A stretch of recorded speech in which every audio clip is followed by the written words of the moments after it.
Welcome back. In this video, we're going to discuss how to end a chapter in a book.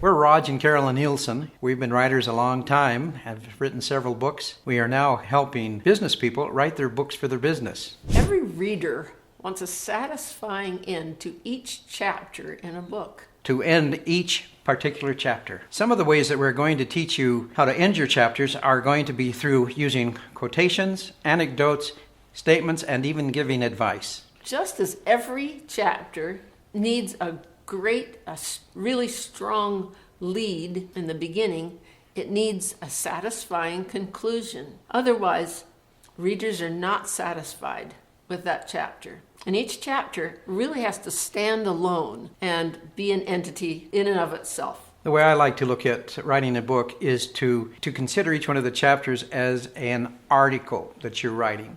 And so it has to stand alone, as Carolyn says. It has to have a good beginning and a good ending, and of course, an excellent middle.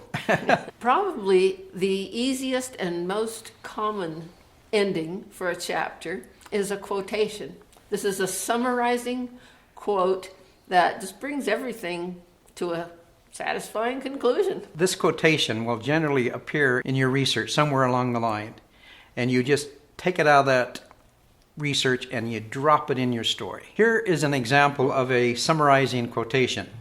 Quote, "Most people think that buying used equipment is a big mystery," says James Dulce. "It is logical, practical, and common sense." So it just summarizes what you've just talked about. The next ending we're going to discuss is a supported quotation. In this method, you can use a quotation that isn't strong enough on its own. By adding some explanatory information, you can flesh it out and make it a satisfying conclusion to the article. Here is an example of a supported quotation. Remember, it's not strong enough to stand alone. Quote, "You can't prepare for something if you don't know what it is," says Drummond. She recommends employers visit the website cited in her checklist. And you can even come back after that and say, quote, "It shouldn't cost too much, but I think it's worth the consequences."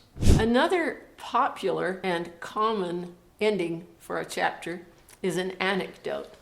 And again, as you're doing your research and reading through your notes, these things will jump out at you and say, "Save me for the end." You have to remember, too, that the anecdote has to stand alone and it has to support the material that preceded it. It has to link to it and prove the point that you're trying to make. The key to getting good anecdotes lies in your interviewing abilities. We have an excellent video on that, on how to interview. Just remember that as you prepare your anecdotes for the ending, it has to be a good one. And you have to be able to ask for it to get a good one. And how do you ask for it? It all depends on the questions you ask. You have to ask open-ended questions that will lead into them telling you a story. And then after you ask this open-ended question, you need to listen, and if they kind of stop, you count to 10 and give them a chance to think, to put together ideas, and often they will come up with anecdotes that will be excellent for your closing of your paragraph. Here is an example of an anecdote ending a chapter. Granddad put her in the corral again. This time he placed her with some other cattle and out of sight of her baby. 9 days later, he took her out to pasture again. By the time he had gotten back and had had lunch, there she was, lamenting mournfully. I thought Granddad would burst. His face got so red. She was 11 days dry and still bawling. She had come through 3 fences, 2 of which were reinforced by electric wire. After that, Granddad gave up and kept her in the corral for the rest of the winter.